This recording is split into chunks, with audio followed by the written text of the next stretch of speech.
সম্মানিত দর্শক, আজকে আলোচনা করব গণভোটে হার জয়যুক্ত হলে কি গুরুত্বপূর্ণ সংস্কার বা পরিবর্তন হবে সেই বিষয় নিয়ে। আসুন দেখে নেওয়া যাক গণভোটে হার জয়যুক্ত হলে কি গুরুত্বপূর্ণ বিষয় পরিবর্তন হবে বা সংস্কার হবে। ভাষা জাতীয় মৌলিক সংস্কার, যেমন বাংলাদেশে বিদ্যমান সংবিধানে বাংলা ছাড়া অন্য কোনো ভাষার স্বীকৃতি নেই। হার জিতলে বাংলার পাশাপাশি অন্য সব ভাষাকেও স্বীকৃতি দেওয়া হবে। বর্তমানে বাংলাদেশের নাগরিকদের জাতীয় পরিচয় হচ্ছে বাঙালি। গণভোটে হার জিতলে পরিচয় হবে বাংলাদেশি। বর্তমান সংবিধানের মূলনীতি হচ্ছে বাঙালি জাতীয়তাবাদ, গণতন্ত্র, সমাজতন্ত্র ও ধর্মনিরপেক্ষতাবাদ।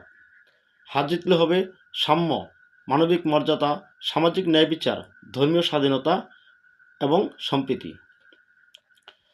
বর্তমান সংবিধানে ধর্মনিরপেক্ষতা ও ধর্মীয় স্বাধীনতার কথা বলা হয়েছে। হার জিতলে যুক্ত হবে সকল সম্প্রদায়ের সহাবস্থান ও যথাযথ মর্যাদা নিশ্চিত করা। সংবিধানে বর্তমানে 22টি মৌলিক অধিকার আছে। হার জিতলে আরও 2টি যুক্ত হবে। ইন্টারনেট ও ব্যক্তিগত তথ্যের সুরক্ষার বিষয়।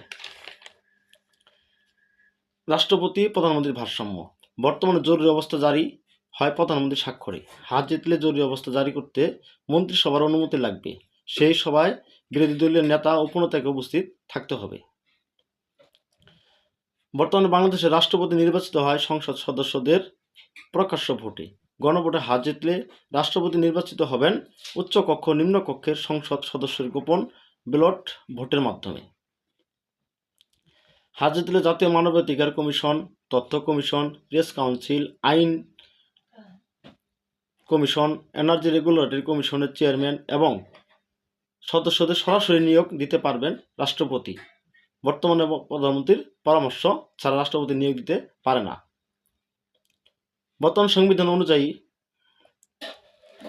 প্রধানমন্ত্রীর নির্দিষ্ট কোনো মেয়াদ নেই। হার জিতলে প্রধানমন্ত্রীর মেয়াদ হবে 10 বছর, অর্থাৎ 2 বছরের বেশি কেউ প্রধানমন্ত্রী থাকতে পারবে না।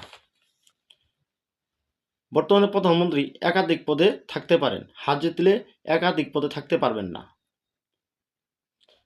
হার জিতলে আরও যা সংস্কার হবে: নির্বাচনকালীন তত্ত্বাবধায়ক সরকার গঠন, জাতীয় সংসদ দ্বিকক্ষ বিশিষ্ট এবং উচ্চকক্ষ পিআর, সংরক্ষিত নারী আসন ক্রমান্বয়ে বৃদ্ধি, অর্থাৎ 50 থেকে 100 উন্নতি করা, স্পিকার ও ডেপুটি স্পিকার বিরোধী দল থেকে নিয়োগ, বাজেট ও আস্থা বিলে এমপিরা নিজ দলের বাইরেও ভোট দিতে পারবে।